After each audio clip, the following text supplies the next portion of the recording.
Assalamualaikum warahmatullahi wabarakatuh. Waalaikumsalam warahmatullahi wabarakatuh. Bismillahirrahmanirrahim. Bismillahi ma sya'allahu la yasuqul khair illallah. Bismillahi ma sya'allahu la yasrifus su'a illallah. Bismillahi ma sya'allahu ma kana min nikmatin fa minallah. Bismillahi ma sya'allahu la haula wa la quwwata illa billahil aliyyil azim.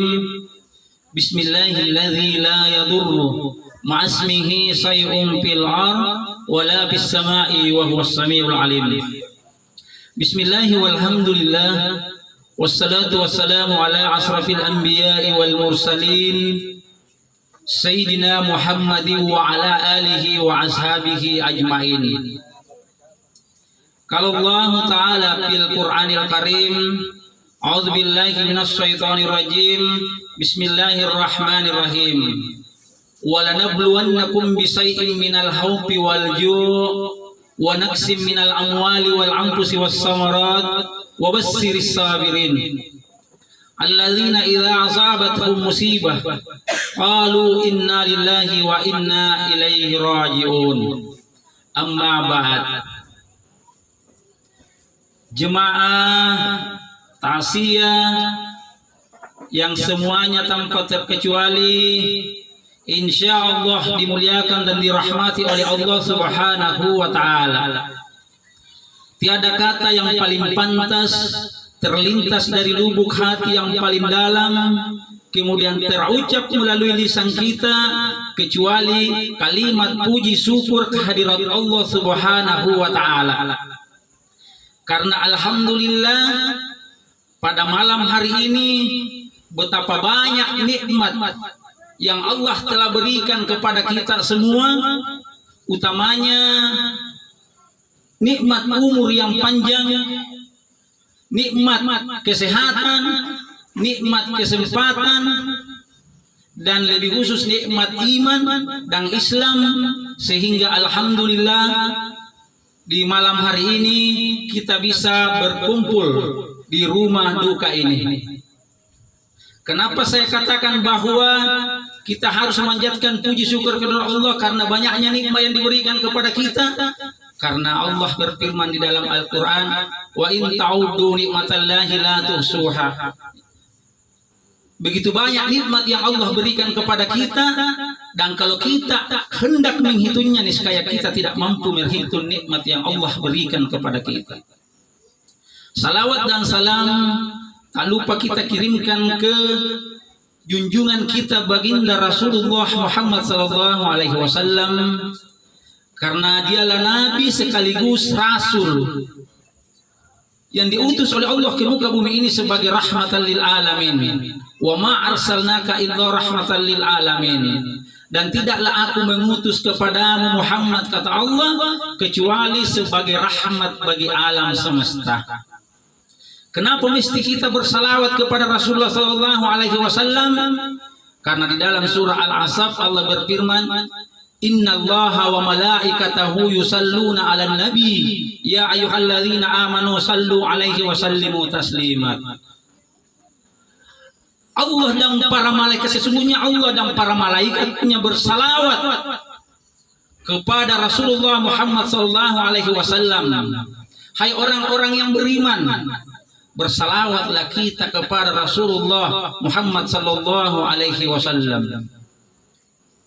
Allah memerintahkan kepada kita untuk menunaikan, melaksanakan salat, tapi Allah tidak salat.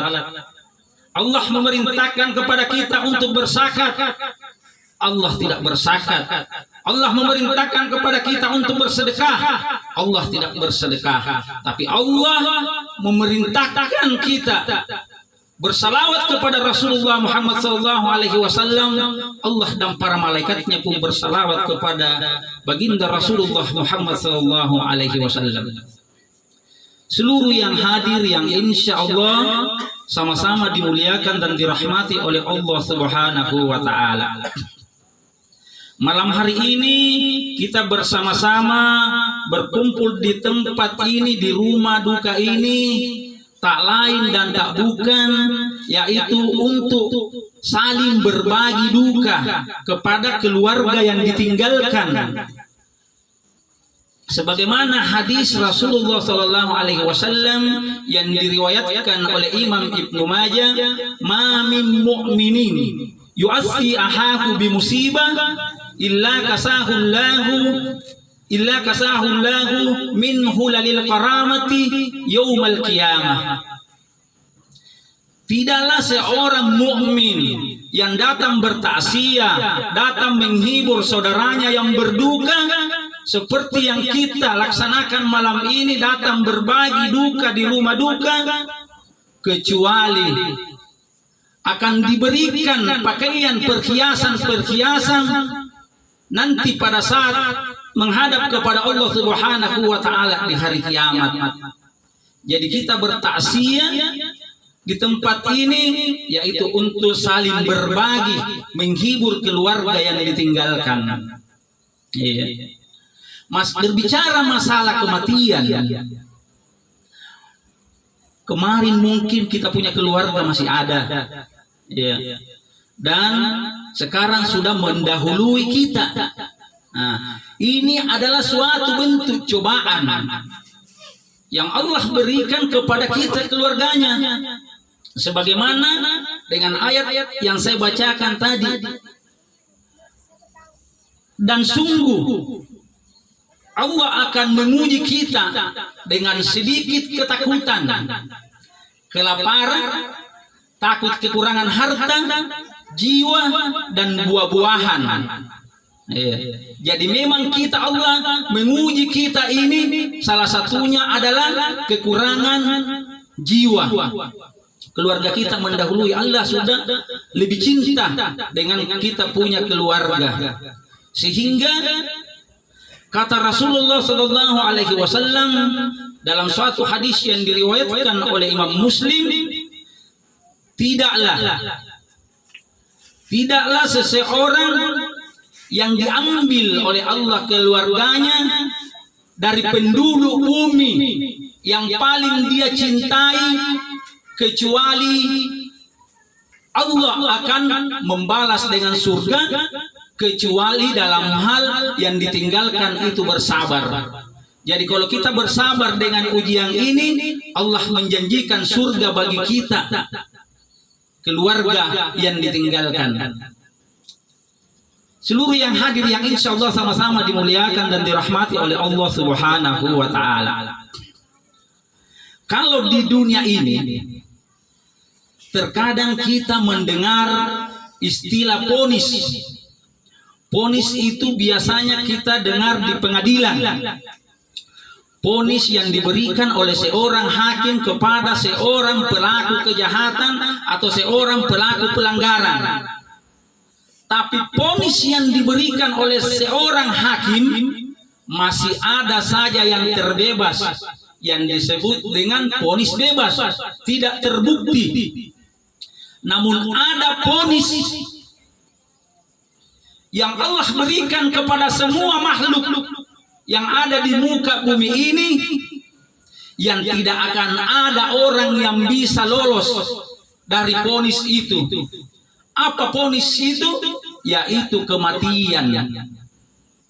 Jadi kematian itu adalah ponis yang diberikan oleh Allah kepada semua yang bernyawa, kepada semua yang hidup.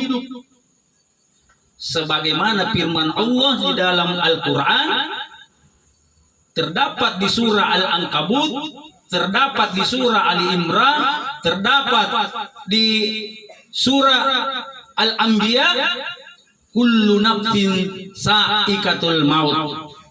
Kata Allah, semua yang berjiwa, semua yang bernyawa pasti mengalami yang namanya kematian. Jadi kita ini yang merasa hidup, artinya kita juga akan menuju ke sana. Al-mautu babun, kematian itu adalah pintu. kullun nasi dahiru, dan semua orang akan melewatinya. Jadi tidak ada yang bisa lolos yang namanya kematian. Kita ini tinggal menunggu giliran. Kematian itu bukanlah akhir dari segalanya, tapi kematian adalah awal perjalanan menuju akhirat. Seluruh yang hadir yang insya Allah sama-sama dimuliakan dan dirahmati oleh Allah Subhanahu wa Ta'ala. Dalam kitab atau buku Misteri 7 malam pertama di alam kubur, di sana dijelaskan bahwa pernah para nabi bertanya kepada malaikat maut, wahai malaikat maut, apakah engkau memberikan peringatan kepada setiap orang yang akan engkau cabut nyawanya sehingga dia bisa mengetahui bahwa engkau akan cabut nyawanya? Kata malaikat maut bahwa begitu banyak peringatan yang saya berikan kepada setiap orang jika saya hendak mencabut nyawanya. Jadi banyak peringatan yang nakasih malaikat maut. Cuma kita ini terkadang tidak sadar, lupa. Seakan-akan kita terpesona dengan dunia. Kita lupa bahwa kita akan masih ada alam selanjutnya setelah alam dunia ini. Apakah malaikat maut peringatan yang engkau berikan kepada manusia itu? Jadi di antaranya peringatan yang diberikan kepada manusia oleh malaikat maut, yang pertama, tenaganya mulai berkurang. Jadi kalau kita itu tenaga tak sudah mulai berkurang, salah satu itu peringatan dari malaikat maut. Mesti kita persiapkan diri kita kalau tenaga tak mulai berkurang. Terus peringatan yang kedua, diberikan penyakit kepada kita. Jadi kalau sakit ki, siap-siap ki. Jangan sampai itu sakit yang terakhir bagi kita. Karena sakit itu salah satu peringatan dari malaikat maut terhadap seseorang yang masih hidup. Jadi tenaga tak dikurangi, dikasih ki penyakit. Nah itu yang kedua. Terus apalagi yang ketiga? Uban kita sudah mulai tumbuh. Jadi kalau ada orang yang sudah mulai tumbuh rambut putihnya, itu sudah peringatan juga yang diberikan kepada kita. Iya. Pokoknya kalau ada putih rambutnya, sadar ki di SMS maki itu, di chat maki siap-siap ki. Iya. Terus selanjutnya, bertambahnya usia kita. Usia kita semakin tua. Bukan sebenarnya semakin tua kita semakin bertambah kita punya usia, tapi sebenarnya bertambahnya usia itu malah sebenarnya semakin dekat kita menuju kematian. Kemudian apalagi di antara peringatan itu, dikuranginya pendengaran kita, dikuranginya tenaga kita, kekuatan kita. Pendengaran kita sudah mulai berkurang, penglihatan kita sudah mulai berkurang, maka itu semua adalah syarat peringatan yang diberikan kepada kita semua yang masih hidup ini. Cuma kita terkadang tidak sadar dengan peringatan-peringatan itu. Bahkan kita sebenarnya yang masih hidup ini 100 hari menjelang kematiannya kita sudah diberikan isyarat. Allah telah memberikan isyarat kepada kita. Apa isyarat itu? Kalau 100 hari menjelang meninggalnya kita,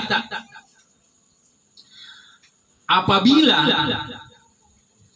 di waktu sore, ini waktu sore hari dijelaskan, sore hari setelah asar, kita punya badan berdenyut, ada denyutan getaran dari ujung rambut sampai ujung kaki. Terkadang orang mungkin dianggap bahwa ini getaran biasa atau cuma denyutan biasa. Iya.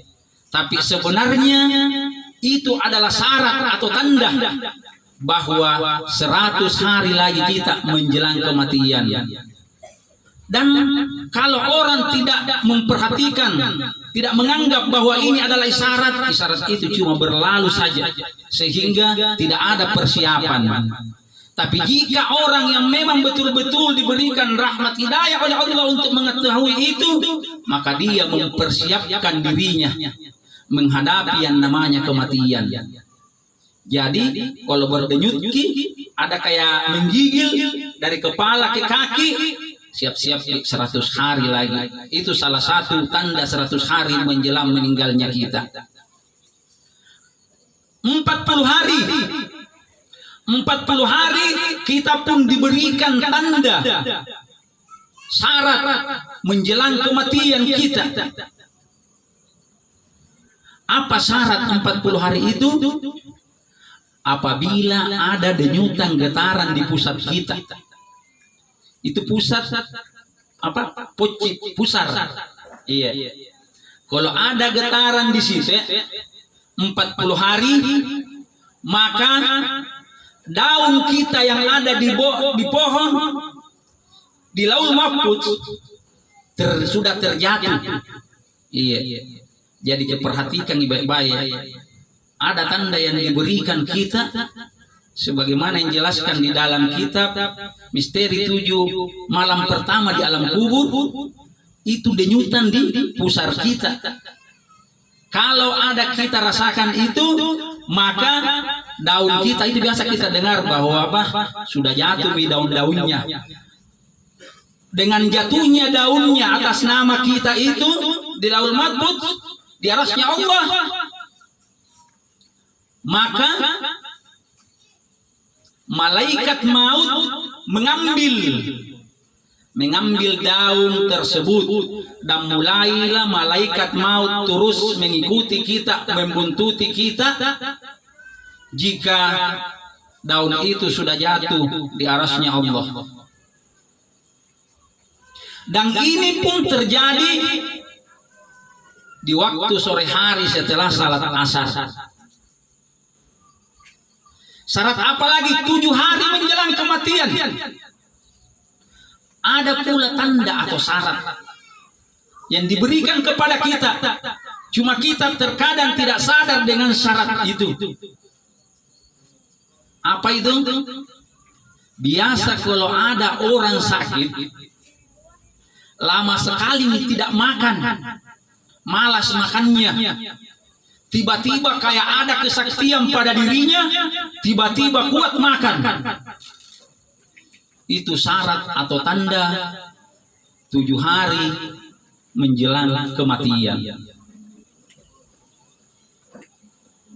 Terus kalau 3 hari menjelang kematian, dijelaskan bahwa 3 hari menjelang kematian itu apabila di dahi kita antara kiri dan kanan ini berdenyut. Iya. Kalau berdenyut di dahi kita, iya diperhatikan ya. Karena jangan sampai kita anggap oh biasa gini, denyutan biasa aja. Berdenyut di sini di dahi kita antara mata kiri dan mata kanan, maka itu syarat tanda 3 hari.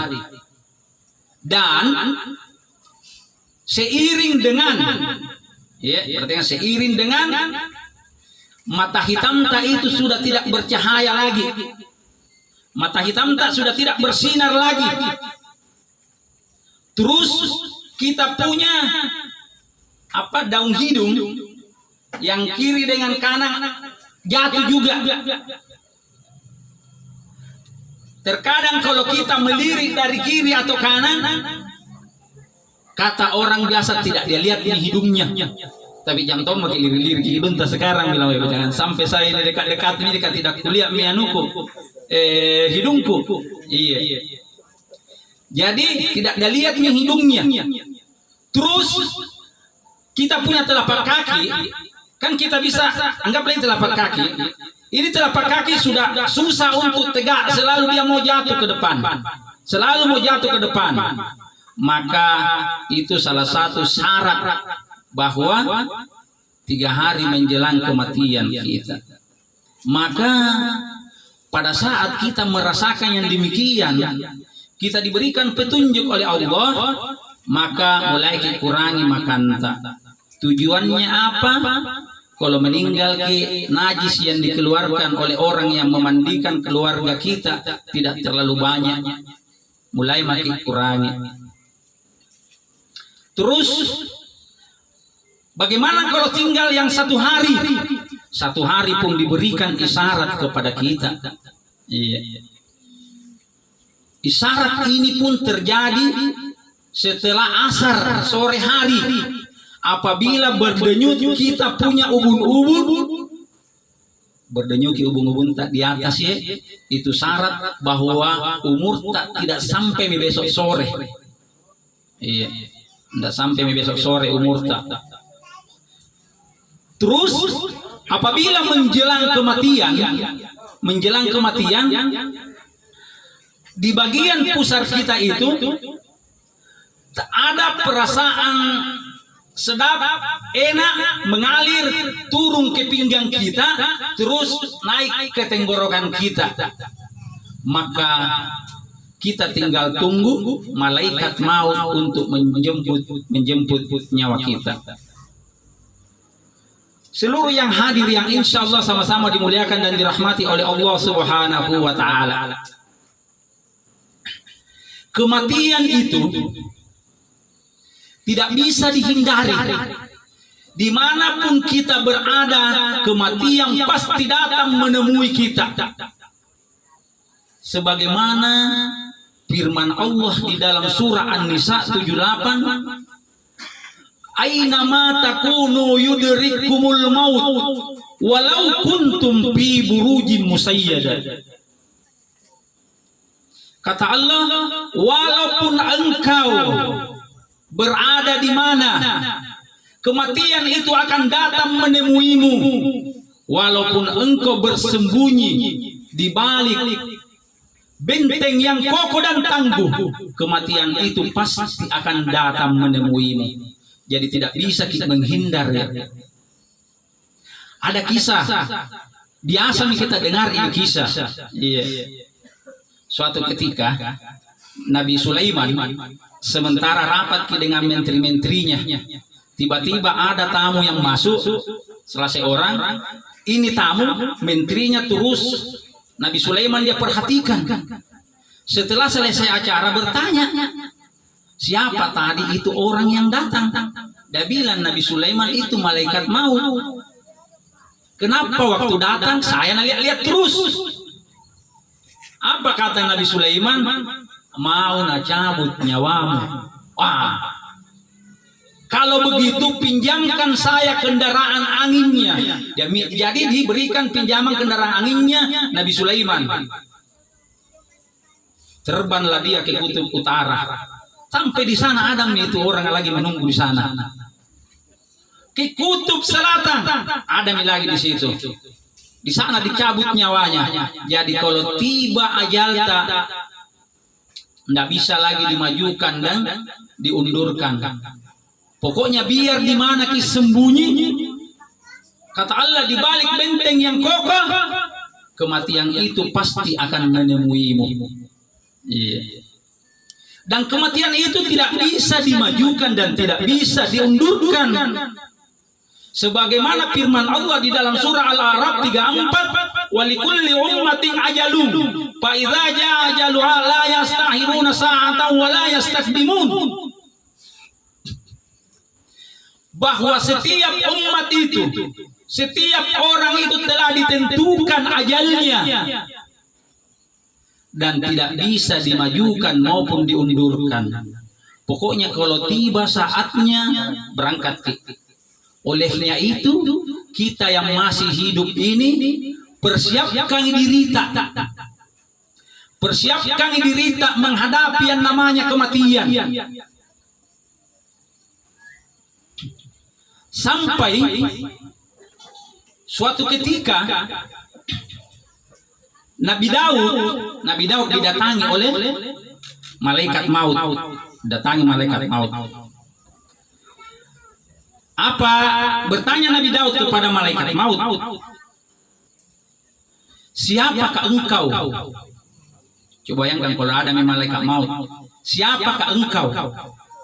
Dia bilang malaikat maut, saya adalah seorang yang tiada satu pun pembesar yang bisa menandingiku, yang bisa melawanku.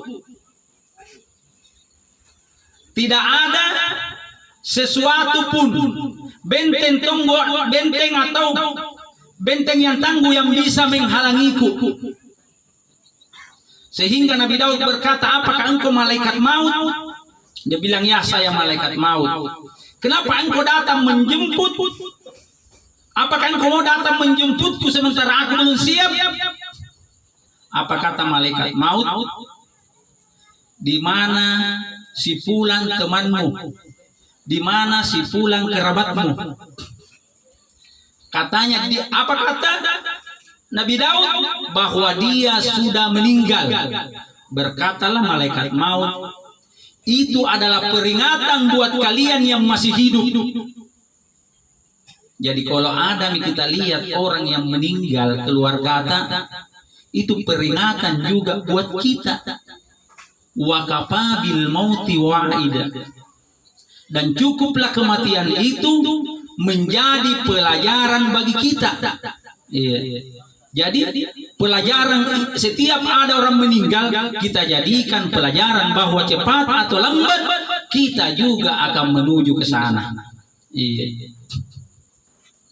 Kalau lihat ki orang meninggal,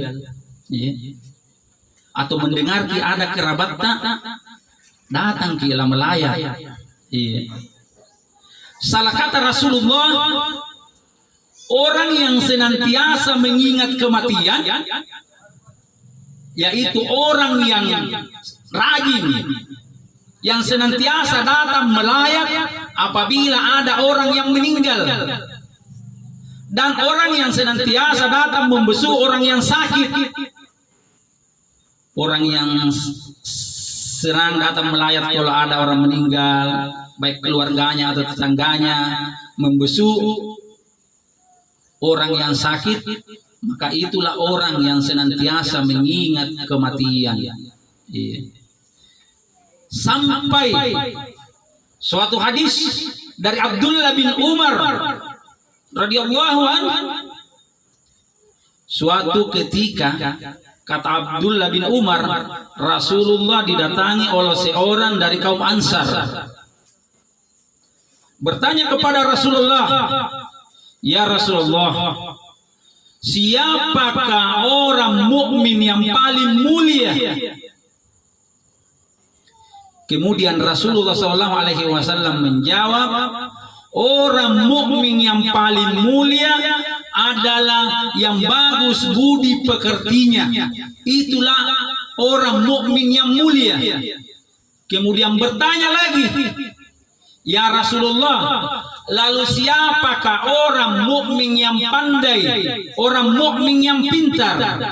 Kata Rasulullah, orang mukmin yang pandai, yang pintar adalah orang yang senantiasa mengingat kematian. Jadi orang yang pintar itu, orang yang pandai itu adalah orang yang senantiasa mengingat kematian dan mempersiapkan dirinya menghadapi kematian itu.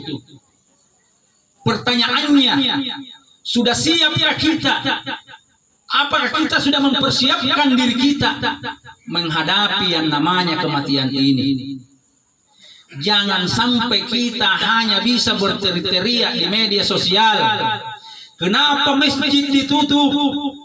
Karena soalnya selama ada corona ini, ada masjid ditutup. Bahkan kemarin waktu hari raya ada masjid beberapa daerah kabupaten yang tidak bisa dipakai salat Id. Kenapa masjid ditutup?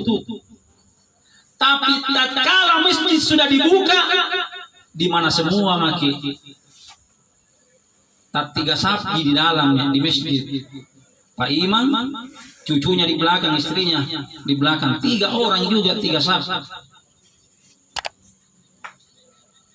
Jadi mari mempersiapkan kematian ini. Cukuplah kematian itu menjadi pelajaran. Kenapa?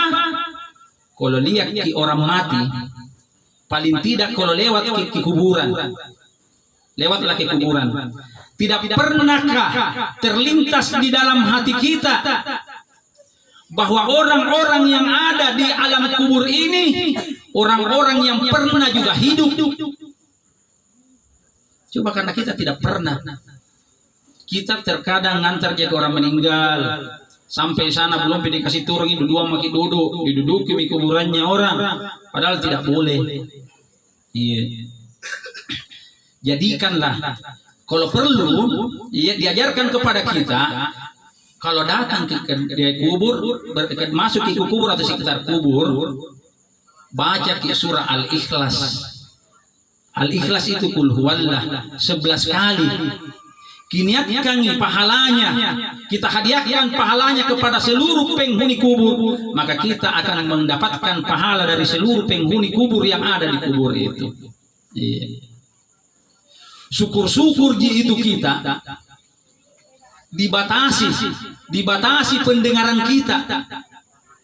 Seandainya pendengaran kita ini tidak dibatasi, maka kita akan mendengar orang yang disiksa di alam kubur. Iya. Seandainya mentong kita dengar orang yang disiksa di alam kubur, biar kapang itu lantai 10 masjid penuh terus, karena kita takut. Tapi kita dibatasi, pendengaran kita tidak bisa mendengarkan hal-hal suara itu. Tapi yakin dan percaya bahwa siksaan kubur itu ada. Karena suatu ketika Rasulullah SAW ketika lewat di suatu kuburan, Rasulullah berhenti. Kemudian menyuruh sahabat untuk mengambil pelepah kurma. Setelah itu datang sahabat membawa pelepah kurma. Kemudian Rasulullah membagi 2 pelepah kurma itu, kemudian menancapkan di 2 kuburan yang berdekatan pada saat itu. Kemudian sahabat bertanya, kenapa bisa ditancapkan ya Rasulullah? Kata Rasulullah, penghuni kubur di bawah ini lagi disiksa. Itu yang menandakan bahwa ada siksa kubur. Penghuni kubur ini lagi disiksa. Yang satunya disiksa karena kalau kencingi tidak bersih, tidak nacuci. Itu yang pertama. Utamanya kita laki-laki, mohon maaf, sopir-sopir juga itu biasa di pinggir jalan kalau tidak bisa tahan, oh ya di pinggir jalan tiang listrik jadi sasaran. Iya. Itu bapak-bapak. Kalau ibu-ibu apa? Itu ibu-ibu ceritanya. Itu ceritanya ibu-ibu itu. Cerita dengan si A, sebentar sampai ke B, bahwa itu di sana. Memang cantik bajunya itu, tapi baju cicilan itu. Saya tahu karena ketemu itu yang tempati membeli. Jam makin cerita ya. Ki urusan tak, karena orang yang disiksa di alam kubur di bawah itu adalah orang yang senantiasa menceritakan aib saudaranya. Iya. Allah saja menyembunyikan aibnya kita. Apalagi kita manusia ini kesembunyikan kalau ada aibnya saudara. Jangan cerita ya. Bilang benar ki biar benar ki ya. Jangan ki. Karena seandainya Allah tidak menyembunyikan aib kita dan aib itu menjadi bau, mungkin semua kita berjalan di muka bumi ini tutup mulut ki. Saking baunya ini dunia. Untung Allah menyembunyikan aib kita. Seluruh jemaah yang insya Allah sama-sama dimuliakan dan dirahmati oleh Allah Subhanahu wa Ta'ala. Jadi cara mengingat kematian itu senantiasa melayat. Jadi Kalau ada tetangga yang meninggal datang ke melayat. Karena ada hadisnya Rasulullah SAW,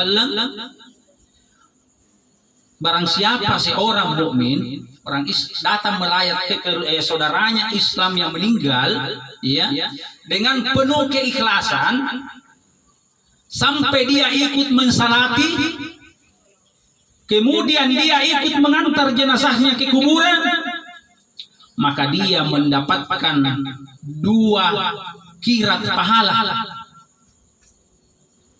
Bertanya sahabat, ya Rasulullah, apakah kirat itu? Rasulullah menjawab, kirat itu sebesar gunung Uhud. Jadi kalau kita mengantar datang melayat, mengikuti sampai disalati, kita mendapatkan pahala 1 kirat, pahala sebesar gunung Uhud. Kemudian ikuti lagi mengantar sampai ke pekuburan, sampai dimakamkan, kita mendapatkan lagi 1 kirat, jadi 2 kirat. Bagaimana kalau misalnya saya cuma sampai saya salati tidak ikut? Maka kita mendapatkan pahala 1 kirat, 1 pahala sebesar gunung Uhud. Luar biasa yang dijanjikan kepada kita, ya. Jadi kalau ada keluarga yang meninggal, mari jangan kita terlalu cepat pulang. Kalau tidak ada pekerjaan kegiatan tak yang mendesak, maka tinggal maki duduk dulu supaya menjadi perenungan juga bagi diri kita bahwa cepat atau lambat mesti saya ke sana. Iya. Sampai sahabat Rasulullah SAW Utsman bin Affan setiap melewati kuburan dia menangis. Ibnu Hani bertanya, wahai Utsman, apa yang membuat engkau setiap lewat di kuburan engkau menangis? Apa dia bilang? Kata Utsman, saya menangis karena saya teringat apa yang dikatakan Rasulullah, bahwa kuburan itu adalah suatu tempat perjalanan awal menuju perjalanan berikutnya menuju akhirat. Kalau di kuburan itu kita sudah bebas, maka perjalanan berikutnya menuju akhirat insya Allah tidak ada hambatan pula. Seluruh yang hadir yang insya Allah sama-sama dimuliakan dan dirahmati oleh Allah Subhanahu wa Ta'ala. Jadi kita keluarganya orang yang meninggal juga ini, karena biasa itu yang umum kita lihat itu banyak keluarga, tapi pada saat mau dimandikan, mau diangkat, mau dikapani, diberikan kepada petugas KPUI. Kalau pintar jaki itu namanya belajar ki. Kita yang apaan? Kita yang salati. Kalau perlu kita yang imam pada saat disalati, kita punya keluarga, ya. Karena dalam suatu hadis dari sahabat Sa'id Al-Khudri radhiyallahu anhu yang diriwayatkan oleh Imam At-Tabrani, Rasulullah SAW bersabda bahwa sesungguhnya orang yang meninggal itu dia lihat siapa yang memandikan, siapa yang mengkapani, siapa yang mensalati, siapa yang mengkapani. Jadi dia lihat sebenarnya ruhnya itu kodongan aku. Iya. Jadi jangan jauh-jauh, jangan dipercayakan kepada orang kalau ada keluarga yang meninggal. Kalau perlu semua pelaksanaannya kita ambil alih. Iya. Terus timbul pertanyaan, kalau lihat apakah nanti di hari kemudian itu kita ini bisa bertemu dengan keluarga yang sudah meninggal? Jawabannya, kita nanti kalau sudah meninggal, ruhnya kita itu akan bertemu dengan ruhnya keluarga kita apabila kita termasuk ke golongan orang-orang yang beriman. Iya. Kalau kita senantiasa melaksanakan apa yang diperintahkan oleh Allah, menjauhi segala larangannya, menjauhi segala bentuk kemaksiatan, Dalam artian kita orang yang beriman, maka ruhnya orang-orang yang beriman akan bertemu. Terus bagaimana dengan orang yang tidak beriman? Tidak ketemu. Kenapa tidak ketemu? Di dalam kitab Ar-Ruh,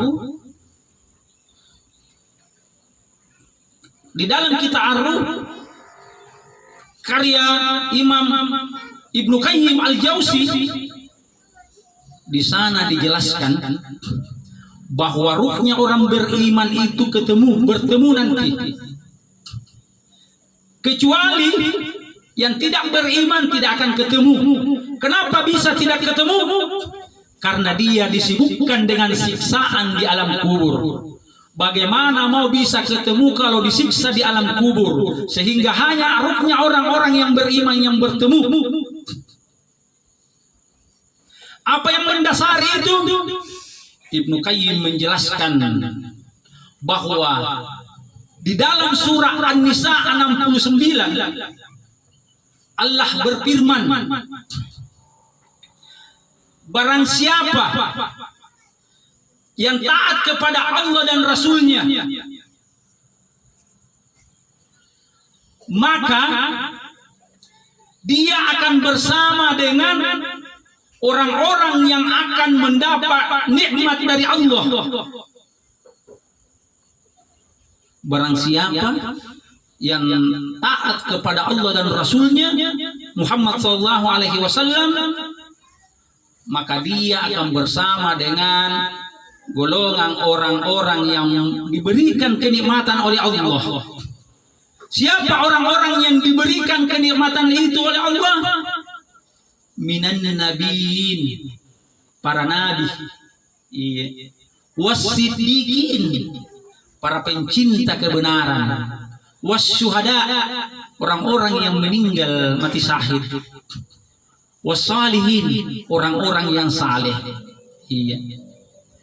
Ditutup ayat ini bahwa itulah sebaik-baik teman. Iya. Jadi dijelaskan oleh Ibnu Qayyim Al-Jauzi bahwa asbabun nuzul turunnya ayat ini karena sahabat bertanya kepada Rasulullah, ya Rasulullah, apakah jika engkau meninggal kita tidak bertemu lagi?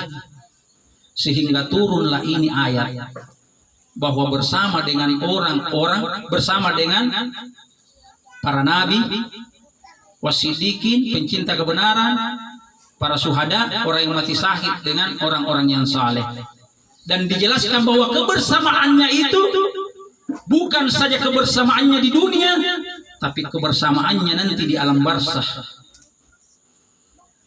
Jadi mari, mumpung kita masih diberikan kesempatan umur yang panjang oleh Allah Subhanahu wa taala, maka jangan kita sia-siakan umur ini. Itu dekatnya masjidnya di sini apa? Di sini depan ada masjid, di sebelah sini jembatan ada masjid.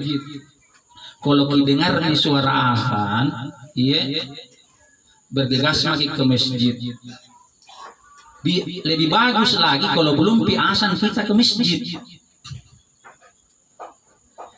Mari kita makmurkan masjid Allah itu. Dalam suatu hadis yang diriwayatkan dari sahabat Anas bin Malik radhiyallahu anhu, Rasulullah SAW bersabda bahwa Allah berfirman, kata Allah, sesungguhnya aku berkehendak bermaksud menurunkan asap kepada penduduk bumi. Jadi Allah itu mau menurunkan asap kepada penduduk bumi, tapi tidak jadi dia turunkan asapnya karena dia lihat masih ada orang-orang yang senantiasa memakmurkan rumah-rumah Allah, masjid-masjid Allah. Kalau tidak ada orang yang mengisi masjid-masjid, turun itu asapnya Allah. Jadi Allah tidak menurunkan asapnya karena masih banyak orang yang senantiasa memakmurkan rumah-rumah Allah, masjid-masjid Allah. Mari kita senantiasa kasih penuh itu masjid. Jangan menunggu bilangnya nanti belum pada apa hidayah. Itu asang yang kita dengar itu hidayah ya. Bahkan dalam suatu hadis, man sami'an nada'a falam ya'ti fala salata lahu illa min usur. Barang siapa yang mendengarkan suara azan kemudian dia tidak mendatanginya, fala salata lahu, tidak ada salat baginya illa min usur, kecuali ada usur. Jadi utamanya laki-laki kalau mendengar suara azan masjid lagi. Jangan kita salat di rumah. Kalau ada di masjid kita dengar. Karena kalau di rumah satu di pahala didapat. Kalau di masjid 27 kali lipat. Tidak mau itu kalau salat di rumah. Tapi ini faedah akhirat dicerita di. Iya. 1 banding 27. Kalau faedah dunia mungkin saya ibaratkan di rumah dikasih 1 juta, kalau pergi di masjid 27 juta. Kira-kira mau yang gimana? Pasti kalau dibilang dalam bentuk uang judulnya, sudah pasti. Iya. Pasti mau yang 27 juta, tapi karena di akhirat itu baru diperlihatkan ini semua. Sama tonji itu kalau salat subuh 2 rakaat sebelum salat subuh, rakaat al-fajri khairum minad dunya wa ma fiha, 2 rakaat sebelum subuh itu kabliannya lebih baik daripada dunia beserta isinya. Kira-kira apa yang tidak ada di dunia beserta isinya? Kalau mobil Alphard berapa tonji? Bulukumba, Sulawesi Selatan masuk, Indonesia masuk, Amerika masuk, semuanya dunia beserta isinya yang dijanjikan oleh Allah melalui Rasulullah SAW dalam hadisnya bahwa 2 rakaat lebih baik daripada dunia beserta isinya. Tapi kembali lagi pasti bilang faedah akhirat itu tidak didapat memang. Iya. Tapi coba kalau kita bilang yang pergi salat subuh di masjid dapat yang 500.000. Sudah jam 12 malam itu penuh masjid. Iya. Karena kita ini manusia lebih cenderung kepada faedah dunia dibanding faedah akhirat. Iya. Jadi mari jangan bosan-bosan saling mengingatkan kepada kebaikan. Iya. Hal jazaul ihsani illal ihsan. Tidaklah kebaikan itu kecuali kebaikan pula balasannya. Iya. Senantiasa ajak tidak mengurangi pahalanya itu orang, kalau kita ajak kita juga dapat pahala. Iya. Seluruh yang hadir yang insya Allah sama-sama dimuliakan dan dirahmati oleh Allah Subhanahu wa Ta'ala. Masih sanggup jadi? Itu 50 menit. Tadi Nabi bilang Ustaz 40 menit ya luar biasa. Iya. Seluruh yang hadir yang insya Allah sama-sama dimuliakan dan dirahmati oleh Allah Subhanahu wa Ta'ala.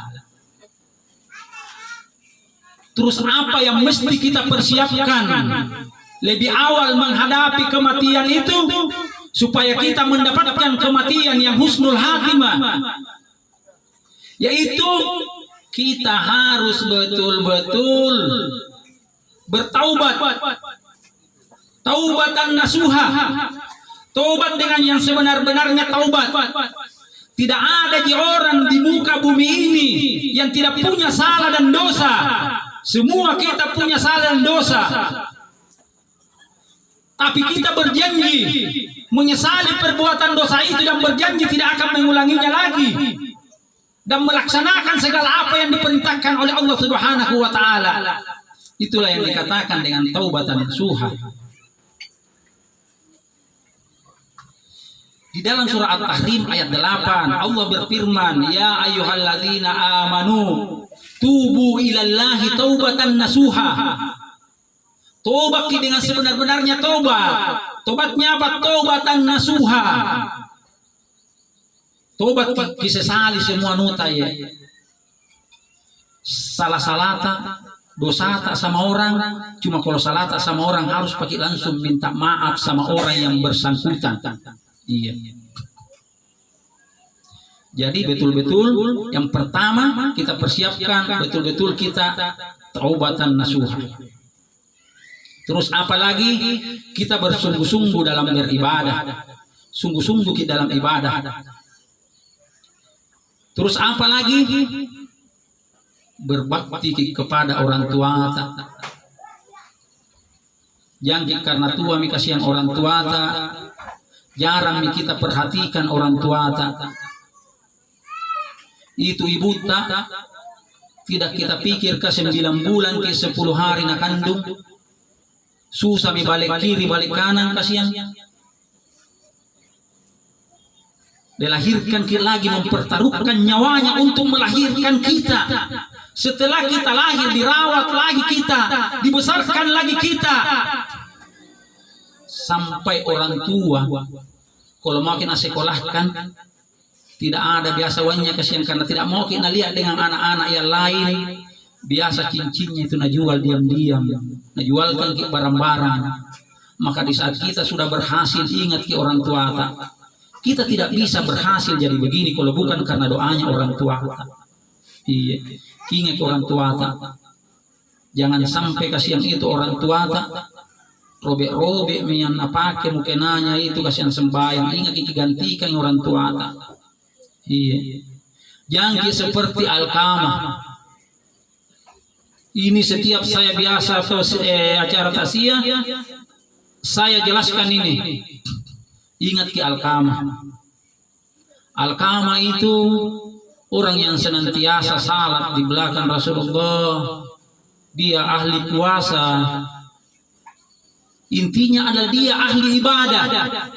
Tapi di saat mau meninggal dunia, dia tidak bisa mengucapkan kalimat la ilaha illallah. Sehingga berita ini sampai kepada Rasulullah. Ya Rasulullah, Alkamah sudah sekarat, tapi dia tidak bisa mengucapkan kalimat la ilaha illallah dan nyawanya juga tidak mau terputus. Apa kata Rasulullah? Masih hidup orang tuanya? Dia bilang ya masih hidup ya Rasulullah. Coba panggil orang tuanya. Kalau tidak mau datang nanti saya datang. Datanglah orang tuanya Alkamah.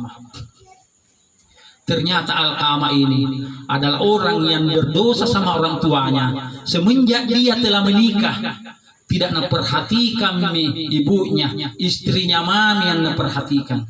Iya. Nah belikan baju baru istrinya, mamanya, nah lupai. Paling tidaklah cakar mungkin kasihan. Iya. Beli makanan, istrinya tidak belikan makanan, ibunya tidak. Sampai suatu ketika ibunya datang di rumah Alkamah karena lapar berapa hari tidak makan. Apa kata Alkamah? Makanan itu untuk istriku, ibu. Sampai ibunya mesti pulang menangis. Sampai Alkamah dikatakan anak yang berdosa kepada ibunya. Sampai di akhir hayatnya dia tidak bisa mengucapkan kalimat tauhid la ilaha illallah. Sampai apa kata Rasulullah? Wahai para sahabat, ambil kayu bakar, kita bakar Alkamah. Tidak ada maksud dan tujuan Rasulullah membakar Alkamah, hanya ingin menggugah hati seorang ibu. Bagaimana hati seorang ibu jika seorang anaknya mau dibakar? Ini masih hidup ini. Terus apa kata ibunya? Wahai Rasulullah, aku yang mengandung Alkamah, aku yang melahirkan Alkamah, aku yang membesarkan Alkamah. Saya maafkan segala dosa-dosa Alkamah. Sehingga disuruhlah sahabat melihat di rumahnya Alkamah bagaimana, sampai para sahabat mengucapkanlah 2 kalimat syahadat Alkamah dan menghembuskan napas terakhirnya. Itulah kalau dosa dengan orang tua saya. Beda dengan Uwais Al-Qarni. Kalau Uwais Al-Qarni karena baktinya kepada ibunya, sampai dia tidak terkenal di bumi tapi terkenal di langit. Kalau biasa kita dengar kisah yang namanya Uwais Al-Qarni, seorang pemuda yang digendong ibunya dari Yaman sampai ke Mekah untuk menunaikan ibadah haji. Coba bayangkan orang miskin pengembala itu Uwais Al-Qarni. Bagaimana caranya? 8 bulan menjelang waktu haji, ibunya berkata kepada Uwais Al-Qarni, wahai anakku, umur saya sudah tua, tidak lama lagi saya meninggal. Maukah juga kau naik ke tanah suci? Maukah juga pergi berhaji? Berpikirlah Uwais Al-Qarni, bagaimana mungkin saya orang miskin, ternyata dia membeli 1 ekor domba, kemudian dia buatkan kandang di atas bukit. Dibilang inilah Uwais Al-Qarni, gilanya Uwais Al-Qarni, banyaknya di tanah datar, kenapa di atas di sana nasimpang kandangnya? Tujuannya apa? Kalau turun itu dombanya atau kambingnya, kalau mau mina kasih pula naik di atas, nagendong naik di kandangnya di atas bukit. Berjalan waktu terus semakin besar, semakin kuat juga badannya Uwais Al-Qarni. Tiba waktu musim haji, ternyata tujuannya nasimpang itu kandang dombanya di atas itu supaya nagendong naik, supaya kuat tidak gendong ibunya. Sampai musim haji berangkatlah Uwais Al-Qarni, dia gendong ibunya dari Yaman ke kota Mekah, lebih 1000 kilometer. Cuma kita bayangkan itu, lebih 1000 kilometer digendong ibu sampai di Mekah lagi, dia gendong tawaf mengelilingi Ka'bah, semua rukun-rukun haji dia laksanakan, dia gendong terus ibunya.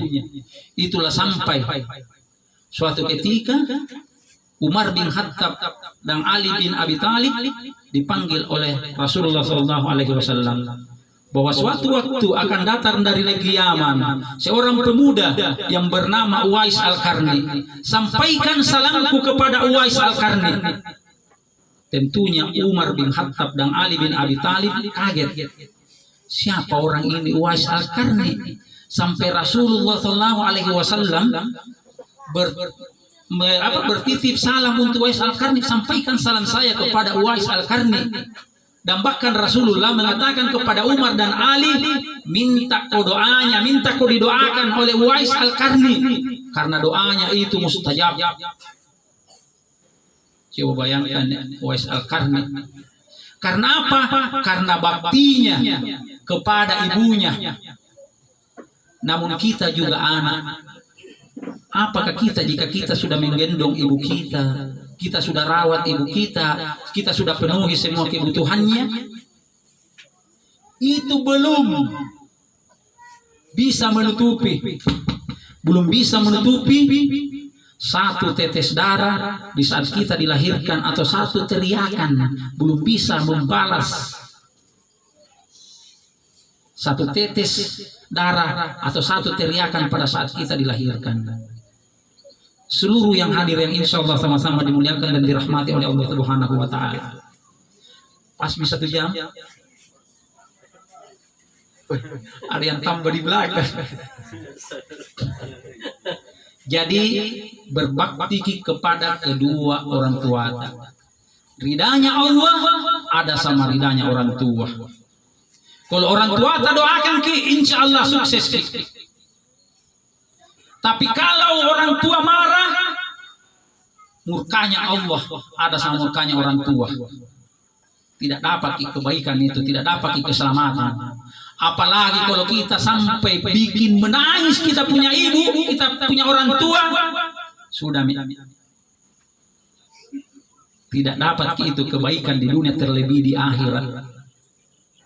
Jadi bersyukurlah kita kalau masih ada kita punya orang tua, ibu atau bapak, karena itu adalah pintu surga yang ada di rumah kita. Terus selanjutnya, apalagi kira-kira yang mesti kita persiapkan? Ini terkadang lupa kita. Iya.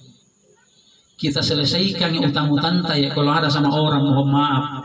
Iya. Orang yang mati di berjuang syahid di jalan Allah, semua dosa-dosanya diampuni oleh Allah, kecuali kalau ada utangnya, itu tidak ditanggung, tidak diampuni, harus diselesaikan itu. Itu syaratnya, jangan sampai mati meninggalkan utang. Tidak husnul hati mati itu. Tergantung roh seorang yang meninggal, antara langit dan bumi tidak sampai ke hadirat Allah karena ada utangnya dan belum diselesaikan, dilunasi oleh ahli warisnya. Jadi ini juga permasalahan yang paling sering muncul, permasalahan utang piutang. Dan Ini salah satu syarat bagaimana kita untuk mendapatkan kematian husnul khatimah, selesaikan utang-utang saya. Di dalam suatu hadis yang diriwayatkan oleh Imam Bukhari, orang yang punya utang itu, Bapak Ibu sekalian, ada miwanta, tapi tidak ada niatnya untuk menyelesaikan, melunaskan kita punya utang, kita berbuat salim. Berbuat salim sama siapa? Kisalimi diri tak sendiri, kisalimi itu orang lain yang punya uang. Dalam hadis lain Rasulullah SAW bersabda, barang siapa yang berbuat salim kepada saudaranya sebelum dia meminta maaf, meminta kehalalannya, sebelum tiba suatu hari, suatu waktu di mana dinar dan dirham tidak berlaku lagi. Maksudnya itu, kalau orang sudah meninggal, dinar dirham tidak berlaku, biar mau bayar, maksudnya uang tidak berlaku, berarti mati maki. Maka nanti di hari kemudian orang yang telah berbuat salim itu pahalanya diambil sama orang yang telah disalimi. Karena kalau pinjam ke uangnya orang disalimi, kalau sudah ada, begitu masuk pengertiannya itu. Itu suatu kesaliman. Pahala salat tak dikasihkan sama orang yang disalimi. Pahala puasa tak diberikan sesuai dengan kadar utang. Kadar utang tak, kadar dosa tak. Kalau tidak ada di pahalanya, dosanya ini orang yang disalimi yang ditimpakan kepada orang yang berbuat salim itu. Bahkan di hadis lain Rasulullah SAW bersabda bahwa siapa yang mempunyai utang tidak ada tujuannya, maksudnya sama sekali untuk menyelesaikan, membayar utang-utangnya, maka dia nanti mati berstatus sebagai pencuri. Tidak mau itu dibilang pencuri di dunia lagi, dibilang pencuri tidak mau, apalagi kalau di akhirat.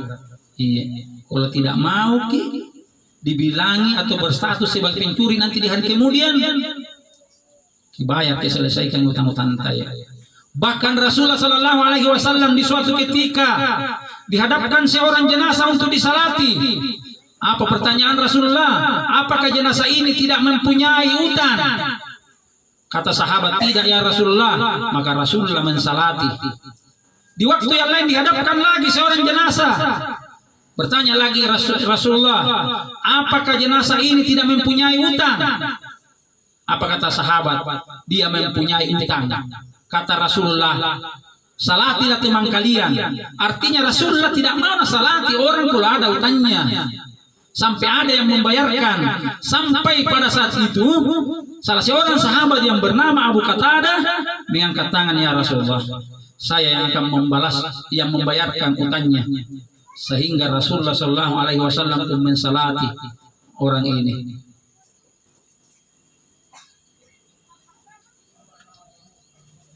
Ada permintaan tambah 5 menit. Selanjutnya, apa yang perlu kita siapkan? Perbanyak sedekah. Kalau ada kelebihan harta tak disedekahkan. Kalau ada kekurangan harta tak bersedekah juga. Sebaik-baiknya orang yang sedekah itu pada saat memang kita dalam keadaan sempit. Iya. Kenapa? Karena sedekah itu paling banyak keutamaannya bersedekah. Sampai di dalam surah Al-Munafiqun ayat 10, wa anfiqu mimma razaqnakum min qabli ay ya'tiya ahadakumul maut fa yaqulu rabbi laula akhartani ila ajalin qarib fa asaddaqa wa akum minas salihin. Dan infakkanlah sebagian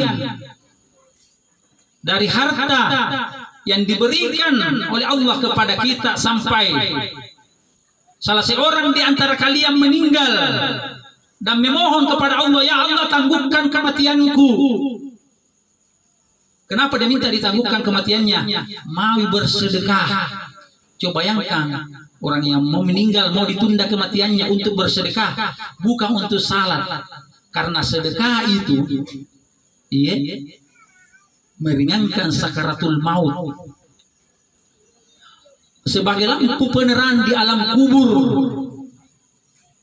Dan harta yang diberikan kepada kita itu, dititipkan oleh Allah kepada kita, pertanggungjawabannya sangat berat. Dari mana kita dapatkan dan dan kemana kita belanjakan. Itulah banyak-banyak bersedekah. Iya.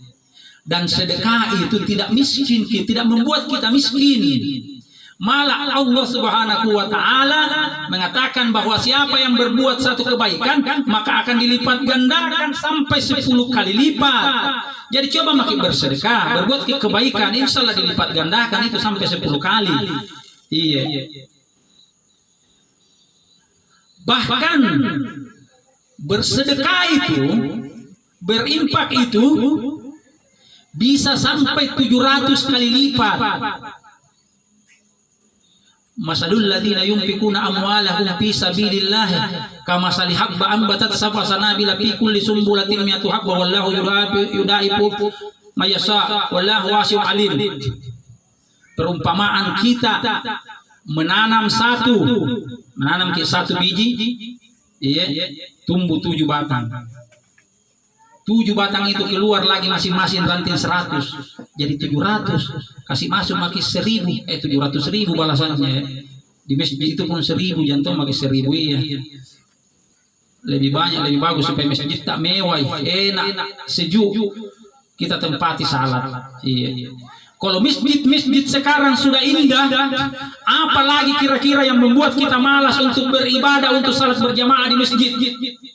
Suara sound sistemnya nembus ke rumah-rumah kita, sampai ke di teras rumah, dikasih maki Allah fasilitas kendaraan, ada mi motor tak, jalannya yang dilewati lagi bukan di jalan berbecek, tapi aspal mi.